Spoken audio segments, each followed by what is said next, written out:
Hi everybody, my name is Jessie and welcome to my channel. So this video is just a celebration and to say thank you to everybody because my channel has reached 2,000 subscribers. I think not technically right now, but once the time this video is up, right now I'm 5 away from 2,000. So yeah, it's been really exciting. I started the channel back, I think it was fall of 2022. So it's been a decent amount of time, and I started it because I was getting more into perfumes, and then I was also listening to quite a bit of ASMR at the time. So I just thought, like, why not? It's fun. And then I thought, like, if it could go anywhere and become moderately successful, why not? I've always been one to look for other ways to bring in income streams, but particularly in a way that I enjoy, because obviously we all need money to survive, and I'm about to bring a baby into the world. I'm currently in my 3rd trimester, so I'm like definitely thinking about, ways to bring in income streams that are fun. I never expected this channel to like do a whole lot, but I have actually made so far around $200 on YouTube, so it's nothing big, but it's totally significant. So I just wanted to say thank you to everybody for your support. Even if I continue to just make $100 every few months, like that's still really exciting because I've had fun with this channel, and the money's obviously gonna really help us out and help out our family. So yeah, just wanted to do a video answering any questions that you all left on my video, asking you to ask questions, and I just brought some random objects with me that I will tap on throughout the video, starting with this really pretty bouquet of red roses. It was just Valentine's Day a couple days ago, so got these red roses. Okay, so let's see. First question is, what are your goals for your YouTube channel now? Now that you're pretty big on YouTube, what's the worst injury you've had? Oh, that's so interesting. Well, thank you for saying that I'm pretty big on YouTube. Like, it feels big to me, I guess, but I know there's, big channels have like millions of people, which is crazy. But my goals for YouTube, just kind of what they've continued to be, which is like, as long as I have time and as long as it's fun and interesting, I want to keep putting videos out there. If it ever becomes not fun and just doesn't feel right, I probably will stop. Yeah. And the other part is time, of course. I definitely have had the time the last couple years. And I don't know, we'll see if I have time once my baby arrives, in probably like somewhere in April or May is when the baby's gonna come. Probably April, most likely. But yeah, after that point, I know I'm gonna have less time. I just don't really know how much that's going to affect me and affect like what I do with this channel, but I would like to keep posting on it as long as I have time and as long as it's fun and interesting. So we'll just see. But I don't really have like any particular plans. I know I've done mostly perfume content. I've done a couple other types of videos on here, but I'm not sure if I'm gonna, like, if I keep posting down the road after my baby comes, I don't know if it's necessarily going to be as much perfume content, because even if my taste for perfume comes back to what it was before pregnancy, I'm probably not going to be wearing as much perfume because I'm going to be holding my baby, wearing my baby all the time in their first year of life especially. So it's really healthy for infants to get a lot of like skin time and time being held. And so obviously I don't want to be wearing too much scent. Like, I'm not going to say that I'm not going to wear it at all. But yeah, I don't want to wear too much scent if I'm going to be holding my baby all the time. So I think it's something that, the perfume I'm going to have to let go of a little bit, at least while I have young children. So there might, if I continue posting regularly on the channel, it might wind up being other content, and I'm not totally sure what, like probably ASMR, but I don't know. We'll just see. I'm just really gonna go with it, and I really enjoyed it so far, and all the content I made is gonna exist, seemingly for the foreseeable future. So that'll all stay on there, and maybe I'll continue to add more. Maybe it'll be less frequently. What is your worst injury you've ever had? That's a really interesting question. So I've been really blessed to not have too many serious injuries. I have had some, like, what I would call more chronic illness, which has been really rough, but not now, luckily. In my past, some more like illness stuff. But injuries, I would say definitely the worst injury I've had was when I was 17, and it was an odd injury. Like, it wasn't your typical injury. Basically what happened, which I found out later, didn't know this for a while, is that one of my oviducts, or also known as fallopian tubes, twisted, just on its own, somehow twisted and died. And so it probably was like dying and then dead inside my body for days or weeks, and then started to, you don't want a dead septic organ inside your body, obviously. Like, that's very dangerous. So I started to feel pain in my, I don't even remember what side of my abdomen, lower abdomen it was, but I started to feel pain. I like felt pain, like pretty significant pain. I remember I was like at school one day and it was kind of bad, and then it like went away for a day or two, and then it came back with a vengeance like a couple days later, and I went from feeling pain that was significant to, like, within the next several hours, like literally the worst pain of my life, like so bad. So of course my parents like rushed me to the emergency room. I was like losing my mind in pain, like, and I am not the type to like scream and cry and like make a big deal of things. So I was like very much trying to keep it inside, but it was pain that was so bad that I was having constant suicidal thoughts, not of like I'm gonna like stab myself, but like of like I just don't want to live, like this is so painful, I don't want to be alive. I remember thinking like, I don't care whatever the treatment is, I just want to be knocked out, like I want to be put under, I need pain, like I don't know what it was. So I was sitting in the ER for a few hours, with other people who had other problems. We're all like wanting to get seen, and we're all waiting, and I was in so much pain. I threw up a couple times. It was crazy. And they finally, when they saw me, they put me on like a morphine drip or something, and it like didn't even help at all, basically. So it was honestly awful and extremely traumatic. And they thought, they did an ultrasound. They thought it was an ovarian cyst, because ultrasounds don't like show a whole lot of detail. So they were like, well, we can, get you into surgery to lyse it or whatever, lyse the cyst, and it's like ovarian cysts are painful, but like, looking back, I'm like, yeah, that didn't quite fit how much pain I was in. But anyway, so I went into that surgery, luckily, I think later that night. Thank God, because I was just like out of my mind in pain, like literally wanted to die. And they found out in the surgery that it was my fallopian tube that had died, and so they had to remove it. So the surgery wound up being more complicated, as you can imagine. And part of what was most traumatic about this whole experience was that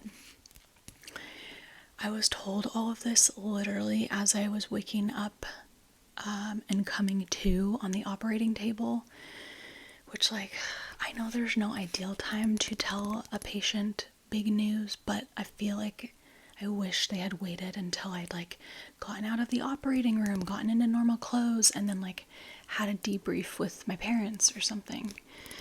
But yeah, it's really sad, like, thinking back. They just, like, I woke up from surgery and they told me literally when I was laying down on the operating table, like, so actually it was your oviduct that died and we had to remove it.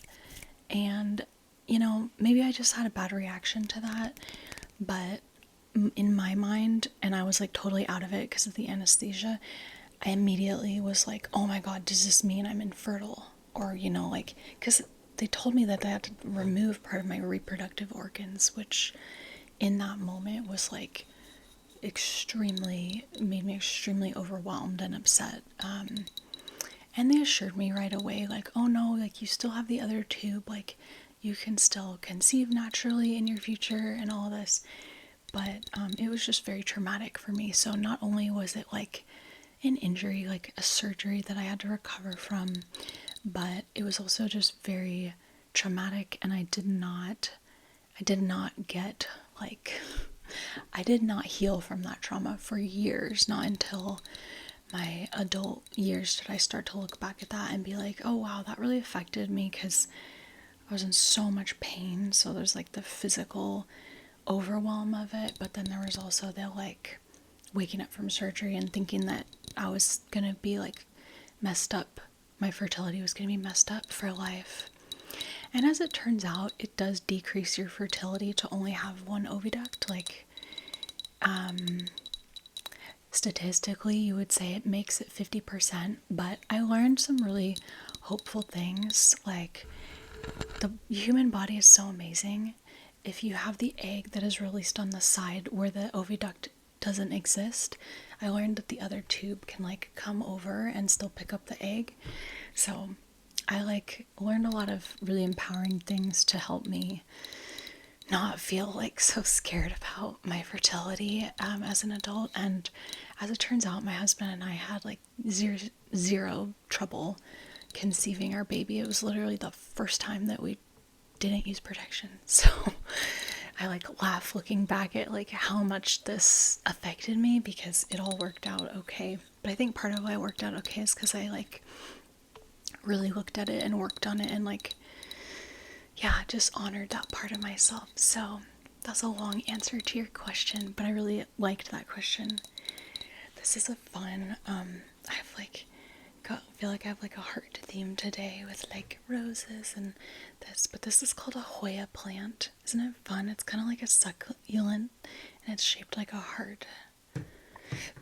Okay, somebody else asks, how did you learn to identify different scents?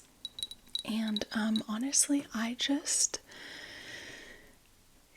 kind of just smelled perfumes. That's all. Like, I haven't had any training or anything, you know, nothing formal. I've obviously listened to a lot of other YouTubers, mainly YouTube, as well as Googling things. So, like, if I see a note that I'm unfamiliar with, I'll often Google it to get, like, descriptions of the scent profile. I'll listen to other YouTubers' descriptions of it. But yeah, I've just smelled a lot of fragrances, a lot of fragrance samples at this point. And it's just like a never-ending process. Like, your nose just keeps evolving. It's kind of like if you got into cooking and food, like, you're just going to keep evolving your palate and your, like, knowledge and all of that. And, like, so yeah, I'm still very much, like, a novice in this area, but even in the last, like, 2-3 years since getting into perfume, I can just see the difference in, like, how my nose literally perceives scents. It's really cool. Like, it's so much more nuanced than it was even a year ago. So that's been really fun for me. And I look back and my perceptions have just shifted and broadened. So that's cool. Okay. Somebody says, are you planning to share ASMR videos with other than perfumes. Yeah, definitely. And I do have some videos on my channel that are not perfume related. And honestly, like I said, as long as I'm continuing to post on the channel, once I'm a mom, it's probably going to be less perfume content, to be honest. So you'll probably see more of that, if anything.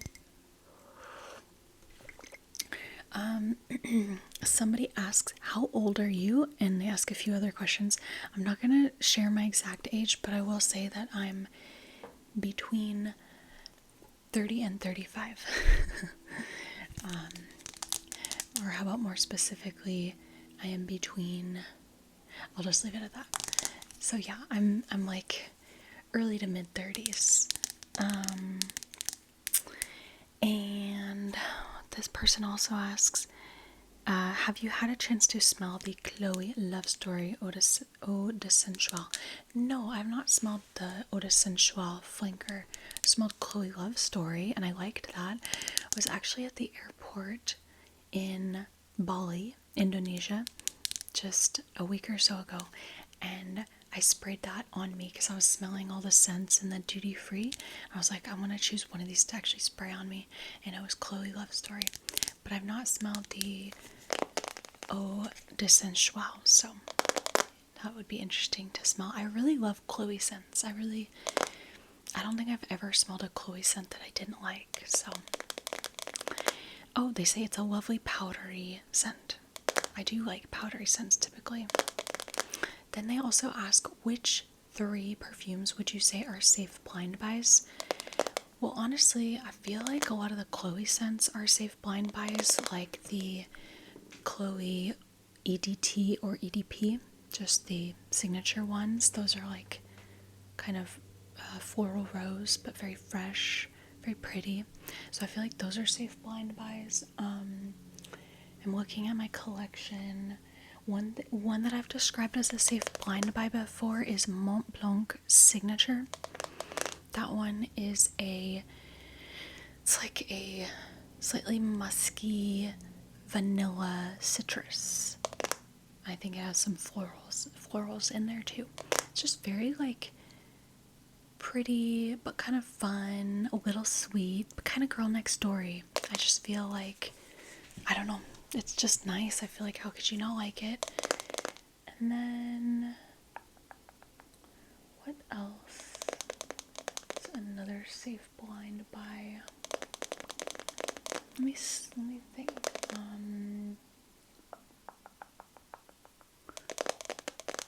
I don't know. I'll stick with those 2 for now. Okay. Somebody says, I'd like to know anything about yourself. Absolutely love your videos. Here's a few questions. Are you having a boy or a girl?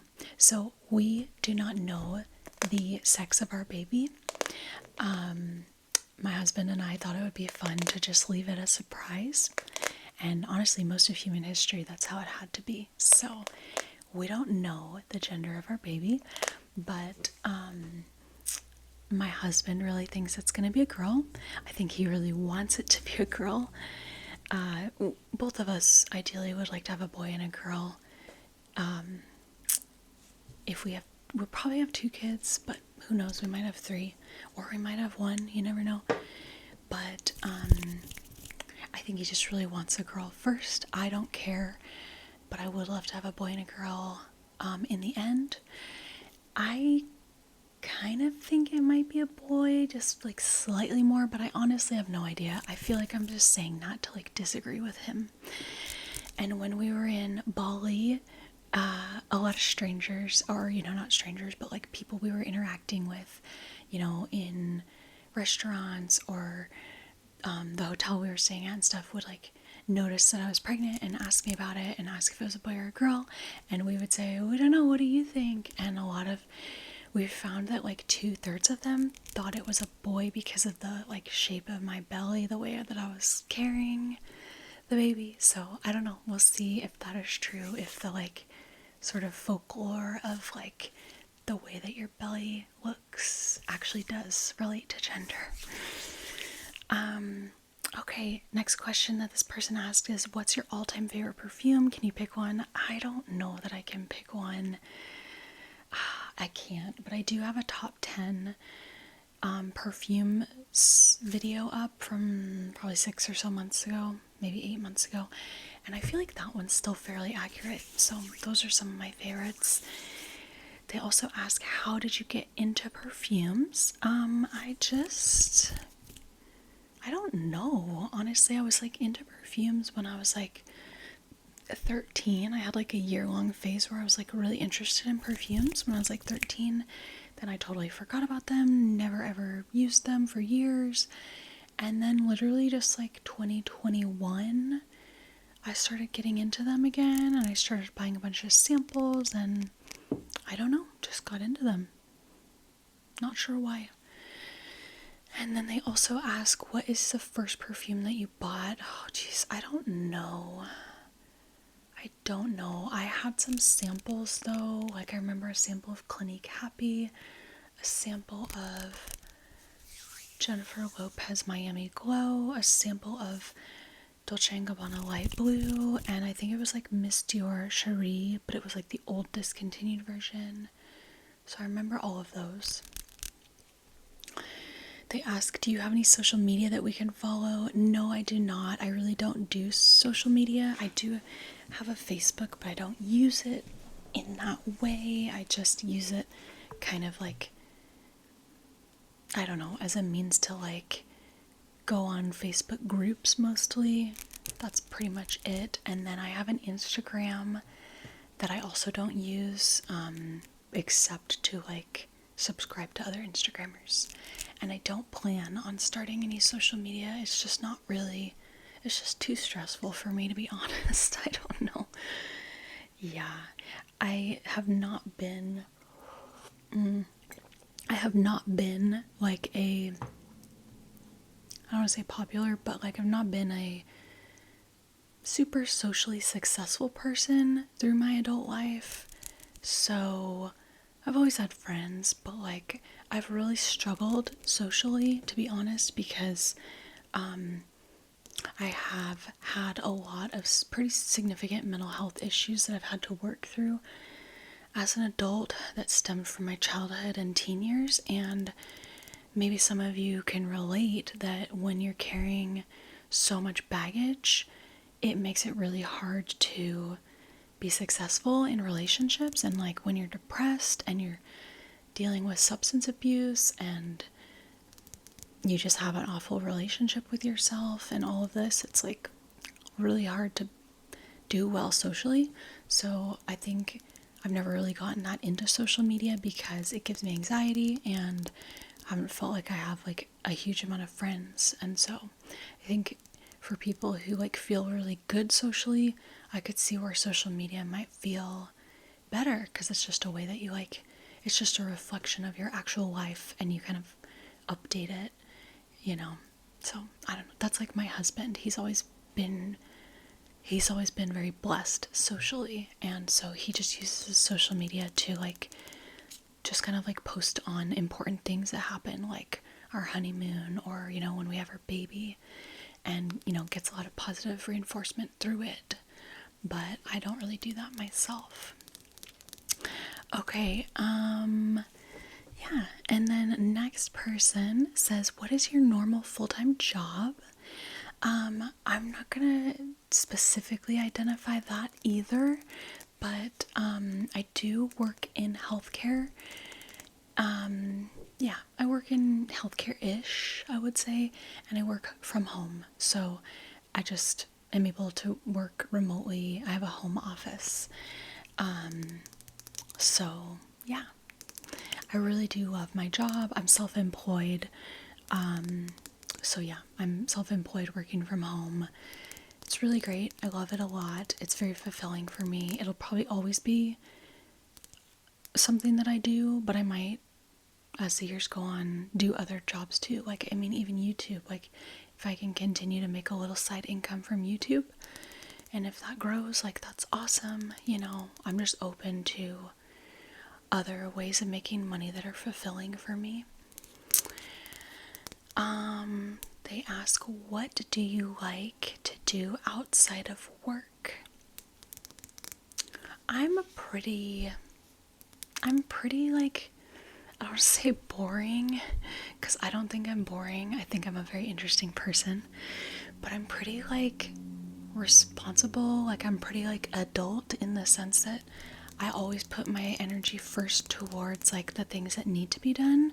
So I'm pretty intent on like keeping my house clean and organized, keeping up on, bills and things that I have to. Obviously, like preparing for a baby, there's been a lot of that we've had to do, whether it's like appointments, working with a midwife, what things do we need to buy for the baby. Like, I'm always focused on those things first and foremost, and honestly I kind of enjoy that. And then in my free time outside of what needs to be done in my life and of course my work, I really like simple things like going outside and going on walks. I like seeing close friends and like going on a walk with a friend or having dinner with a friend, having coffee with a friend.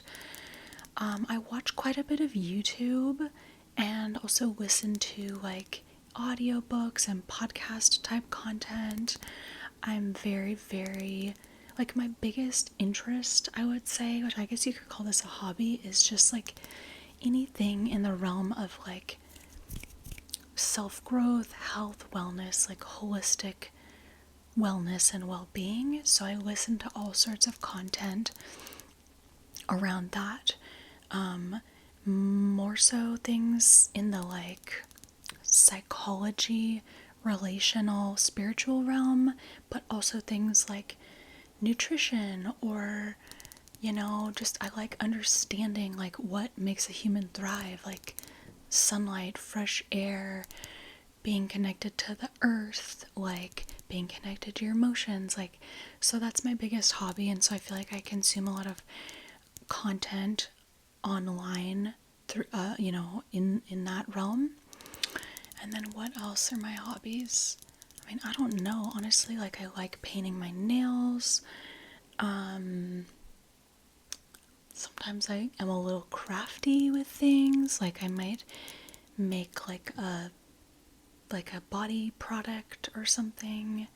I don't know. I don't I don't like have any more specific hobbies than that, really. Like, oh, and their next question is, what do you have any favorite sports teams? Oh, I thought I was asking like if I was on a sport team, which I'm not, but I also don't really watch sports. It's just never been like a big interest.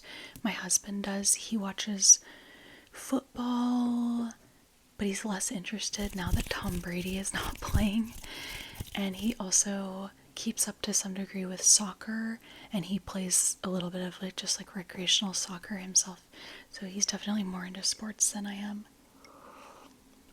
I played a tiny bit of sports in school, but it was mostly like elementary school, touch of middle and high school, but basically the competition just stressed me out. Okay, I think this is so cute. It's what I put my wedding ring on when I go to bed at night. I think it's like a ring jewelry holder. They ask, have you tried any perfumes from Indie? No, I haven't. Indie, that must be a brand. I'm not sure if I've heard of it. Oh, sorry. Any perfumes from indie brands like Xerjoff, Imaginary Authors, etc. So, yeah, I've definitely smelled some indie brands. When I think of Xerjoff, I don't really think of that as indie. I guess when I think indie, I would think like even smaller, less known companies. I've definitely smelled a little bit of that, mostly just through, like, often I'll buy samples on Mercari where it's just like somebody else had collected a bunch of samples and then they sell them to you. So you get like a mixed bag, which is kind of fun. So I've definitely smelled some of those, but I don't know if I don't really have a whole lot in my collection that I would say is super indie. Yeah, I don't. Maybe one that I'm looking at that stands out is by Maison Rabachi. That one's a little more indie, I would say. Yeah. And then they ask any perfumes from other countries around the world, like Middle Eastern perfumes. I haven't really gotten too much into Middle Eastern perfumes myself. They ask, what are you most looking forward to about parenting? Oh gosh, I'm just very excited, also very nervous, because everything's gonna change once the baby arrives. But I think I'm just most looking forward to like that connection, building that really special connection, and like feeling such a bond of love to my child. Like, you know, I feel that with like my husband or my cats or other people in my life, but obviously a child is like so pure and like so special. And I think I'm really interested in the idea of like, you know, most of us, probably all of us, let's be honest, like we just didn't get really everything that we needed as children. And I certainly don't think that as a parent I'm going to be able to provide my child everything they need either. Like, we're humans, we're on planet Earth in human bodies, like we're not perfect, and that's always a little frustrating, right? Because it's like I want to do everything as best I can and right, but like we're just flawed as humans, right? We have our own traumas and baggage and stuff. But what I do feel really confident about is that I have grown in a lot of ways and like made progress in a lot of ways that I know my parents haven't. And I think that's honestly like the goal of humanity, like, right? You know, we just want to do better than the last generation. And I honestly feel like my parents aren't going to hear this because they don't even know about this channel. I love my parents, but like there was a lot of things that they missed, you know, specifically in the emotional connection realm. They were just not really there. And they loved me, but they just didn't really know how to be there for me and how to show that warmth and how to like really check in and really you know, keep an eye out for me, really. So those are things that I know confidently that I can do better for my child. Like, I know I won't be perfect, but I know I can do it better. So I'm excited to do that. And that starts with when your baby's an infant. You know, it's not just once your child is like has a evolved brain, you know, and they're capable of like talking with you and understanding concepts. Like, it starts with basic things like, are you responding to your child's physiological needs and cues when they're a newborn, you know? So I'm really excited to do that and like continue to figure that out and like learn from my mistakes and grow. Like, I'm a lot more open than my parents, and I think honestly most people to like gaining knowledge, learning, growing. If there's a problem, like figuring it out, like how do I solve that, you know? How can I solve that? Like praying about it. I'm a very spiritual person, so a lot of my questions and problems, like not only do I like, you know, actually do research on or like talk to a counselor about or see a practitioner about, but like I also pray about. So I honestly think for me a lot of my growth and, you know, all of that has been answered through prayer and just psychologically asking those questions and being open to receiving the answers. And I feel like I always have, or for the most part always have. So yeah, that's what I'm really most excited about with parenting. So, and then this person also says, this one is personal, so no need to answer if you don't want to. I feel like you've mentioned in several videos overcoming some dark periods of mental health. What do you feel was most helpful in helping you to overcome that? Yeah, I love that, and I would totally answer that. Honestly, kind of all the things I mentioned. Like, I have had a lot of darkness in my past, and I've addressed it in just a lot of different ways. There's so many ways to heal. But for me, like I said, I am a very spiritual person, meaning like I feel like I'm genuinely now connected to my spirit, my self, my core, my emotions, and that I see that as being connected to everything else, whether you want to call that God or energy or spirit, source, but like I see myself as a piece of everything else, right? And so when I pray, it's like I'm kind of praying to myself, but I'm also praying to everything outside of me, like a greater power, like a higher power. I guess I'm praying to like the energy of love and like a higher consciousness in a sense. So for me, that has probably been one of the biggest sources of my growth. And then there's been all sorts of things in the more tangible realm as well that have really helped me. So things obviously like counseling or seeing some other sort of practitioner, whether it's like an acupuncturist, somebody who does any sort of therapy like flower essences or tapping or, what's also known as emotional freedom technique.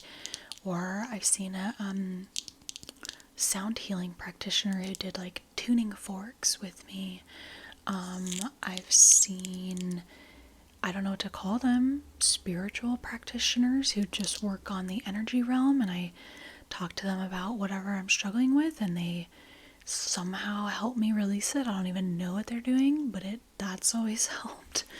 Basically, when I find a person or a thing that I notice helps me, I just stick with it. It's like if I feel better and I feel my consciousness is shifting and expanding, I just stick with it.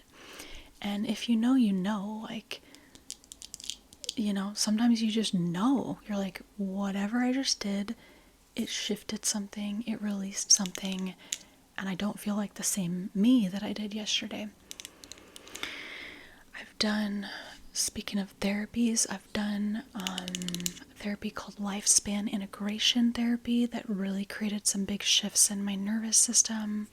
I've done EMDR, which I think also really helped my nervous system. I've done talk therapy, of course, too, and with the right practitioner, that can really help your nervous system. But if you're just talking with someone who hasn't really gone any farther than you have, in a sense, I don't really view that as that helpful. I've read a lot of books, of course. What else? I think nature is very healing. I like explored like different supplements and, eating in different ways that I think work for my body better. In terms of diet, I've kind of landed on, like, for myself, just trying to eat foods that I see that humans have eaten for thousands of years. So in a sense, like the human diet, just foods that are real foods that have been around for ever. That's kind of what I tend to eat, which I hope works well for my body. And I've also done plant medicine, if you know what I mean. Plant medicine, that has been huge. So I don't want to discount that. That has been huge. I've done plant medicine on my own, like not, in some states you can legally work with a practitioner and do plant medicine now, but I have never done that. I've just done it on my own, literally like sitting at home with the express purpose of growing and looking at my traumas. And like, yeah, it's not been fun. Like, some people seem to have fun with those, experiences. It's never been fun for me. It's always been extremely, often scary, and causing me to look at stuff that was repressed. But, that's like the whole point. Like, I've grown a lot from that. So, yeah, honestly, I would say that the plant medicine has just caused me to be able to access things that I don't know. Like, not to say that I couldn't, but I don't think I could have as fast. I think it would have taken a lot longer, and I don't know. It just kind of took away. It allowed me to get to areas that I might not have without it. So, really grateful for that, but it is, it's not a a thing to undertake lightly. Like, it's very, can have really profound effects, and it's not for everybody, I don't think. And it created for me probably some symptoms and side effects that were hard to deal with, but I have kind of been able to integrate those things. So yeah, that's my answer to that question. Somebody says, hey, I love your channel a lot. Very relaxing. It's fun to imagine all the different smells. I have 2 questions. What jobs have you had in your life? And what is your favorite food and drink? Okay, so yeah, I told you my current job is in healthcare. I'm self-employed and I work from home. Past jobs were pretty simple. They were all mostly in like food service. So I had, let's see, when I was really young, I had a job working at a cafe in my tiny, tiny hometown. Then I had a job where I did catering, cooking prep. So like, yeah, prep for like events like weddings and stuff. And I would do like the cooking prep for that. Then, I've had jobs like, let's see, I worked at like a cafe, like a vegetarian vegan cafe.